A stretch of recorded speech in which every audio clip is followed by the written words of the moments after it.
This is Chapter 3 of The Bully. Please follow along as I read.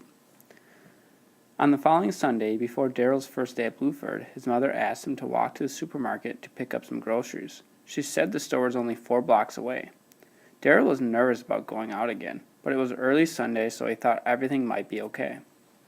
To be safe, Daryl made sure that Tyree and his friends were nowhere in sight before he headed down the street.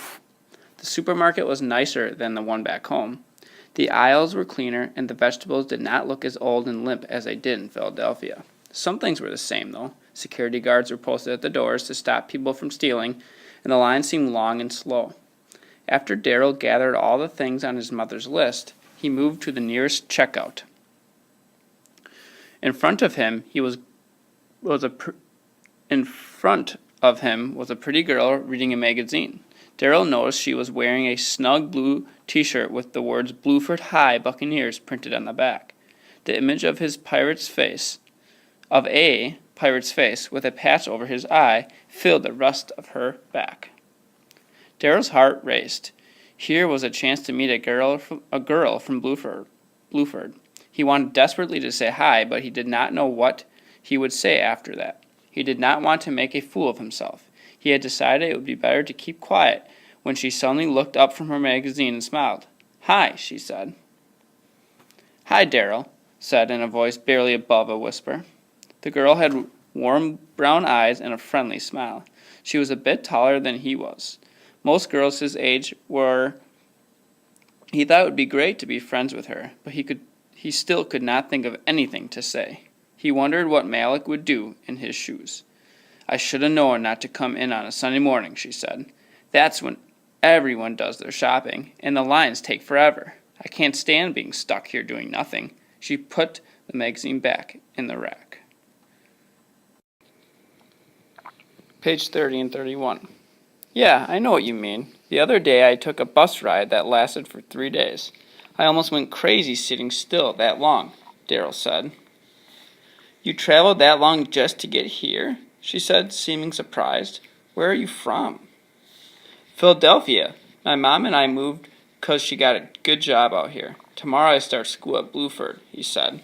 "Really?" This time she seemed almost shocked. She probably thinks I look too young to be in high school, Daryl thought. "Yeah, I'm a freshman," he said, trying to hide his annoyance.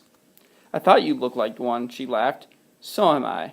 I guess we freshmen have sort of a look about us, no matter where we're from." "We freshmen?" Daryl turned the phrase over in his mind. He liked it because of the word we. It meant he was not alone. At least not as alone as he was before she said it. He held on to that simple phrase, the way a drowning person clutches a rope. "So what's your name?" she asked. "Daryl Mercer," he replied. "Well, hello, Daryl Mercer," she said. "I'm Amberlyn Bailey." She smiled and reached her hand out to shake his. He took her hand. It was warm and soft. For a second, he forgot about the fact that he had lost all his friends and that Tyree would be waiting for him at Blueford tomorrow. Finally, the line moved, and Amberlyn turned around to pack her groceries. For once, Daryl wished that the checkout line was even slower. "Well, see you at school, Daryl," she said, handing money to the cashier. "Maybe we've got classes together." "That'd be cool," he said. Walking home, Daryl felt a little better about California. Amberlyn was really nice. Maybe there were other kids at Blueford like her. Maybe it'd be okay after all. Tyree and his friends might not be in any of his classes. They might even forget all about him. Daryl hoped there would be someone like Malik in Blueford. Carrying 3 heavy bags of groceries home, Daryl mumbled, "Maybe the exercise will help build up muscles." As he neared the driveway, he could hear the sound of a basketball being dribbled against the concrete. Turning the corner, he saw his cousin Travis taking shots at the basket near the edge of the driveway. "What are you doing carrying all those bags?" Travis asked. "I just went to the store to get groceries," Daryl replied, walking quickly past the boy.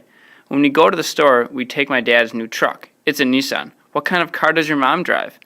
Darrell hesitated. He wasn't sure if Travis knew that they did not own a car. He didn't want to admit the truth to him. We left our car in Philly because one of our friends needed it, he said, walking up the stairs of the new apartment. Are you and your mama poor? Travis asked. My daddy says you were poor people in Philadelphia, and that's why he brought you here, 'cause you couldn't take care of yourselves, the boy added, watching Darrell closely. Darrell took a deep breath, trying to contain the anger that suddenly boiled in his chest. Would Uncle Jason say such a thing? He must have said something, Darrell thought, because no 9-year-old kid would say something like that on his own. Not unless he was mean, real mean. We ain't poor, and it ain't any of your business what we are. Now, I gotta put these groceries away, Darrell said, fuming. As he turned to open the apartment door, Nate came outside. The young boy said he wanted to shoot baskets with his brother. You're too short to play basketball, Travis said, holding the ball over Nate's head so the boy could not reach it. Give me the ball, Nate begged, but Travis kept it just out of his brother's reach. Darrell looked away and went inside. When he walked in, his mother stopped unpacking boxes and came over to help him put the groceries away. You okay about school tomorrow, honey? She asked. I'm okay, Darrell said. You know, it's only a mile down to Blueford, and when it rains, you can catch the bus right out on the corner. I know, Mom. I'll pack you a nice sandwich and an orange. No, Mom, I'll get something in the cafeteria. He could tell she was worried about him and that this was her way of telling him she cared. But it bothered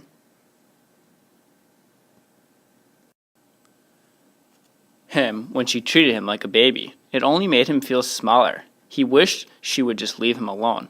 Well, just in case, I'll put some granola bars in your backpack, his mother said, opening her purse and fishing out $10. Here you go, honey. He felt bad taking the money. Back in Philadelphia, he would occasionally find work to make a few dollars. Once in a while, he babysat a neighbor's kid. A few times, he worked at a small pizza shop, sweeping the floors, keeping the counters clean, and taking out the trash. Sometimes he even made enough to give some money to his brother.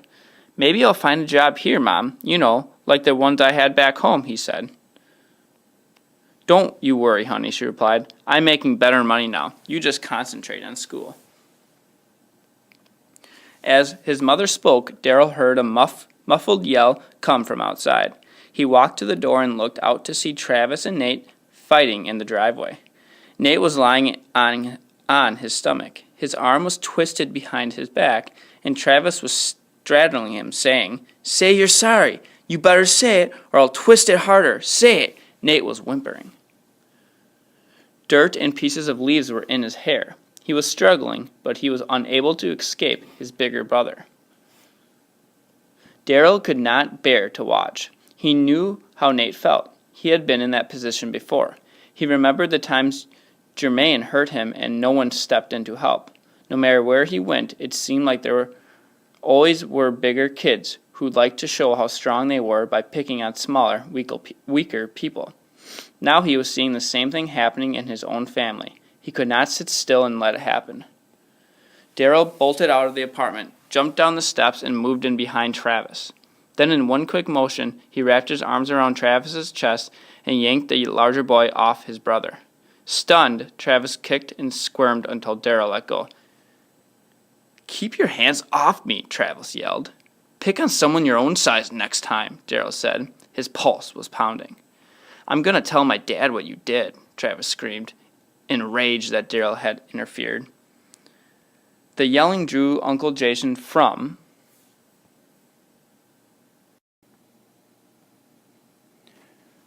the house. Hey, what's the problem here? He asked. Darrell is pushing me around. He said he's going to hurt me, Travis whined. Tell me what's going on, Darrell. What are you doing messing with my boy? Uncle Jason asked. Travis was beating up Nate, so I stopped in. It didn't hurt him.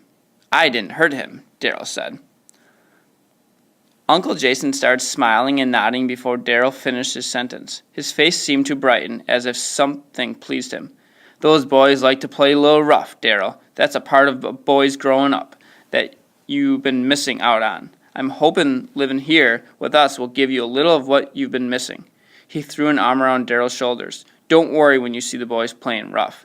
They're just testing themselves. That's how a boy becomes a man. Understood? Daryl said nothing. Uncle Jason walked over to his sons, holding his fists up near his face like a fighter in a boxing match. Then he stepped closer and faked slow-motion punches into the boys' chests, stopping just before his fists reached them. You boys get inside and get cleaned up. Go on, he said. He put his big hand on their shoulders and gently steered them towards the front door.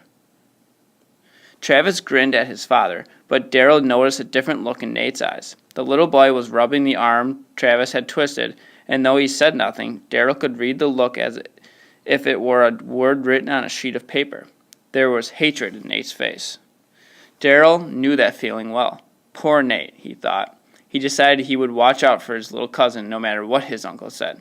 That was what Malik would do, and that was what he was going to do. End of chapter 3.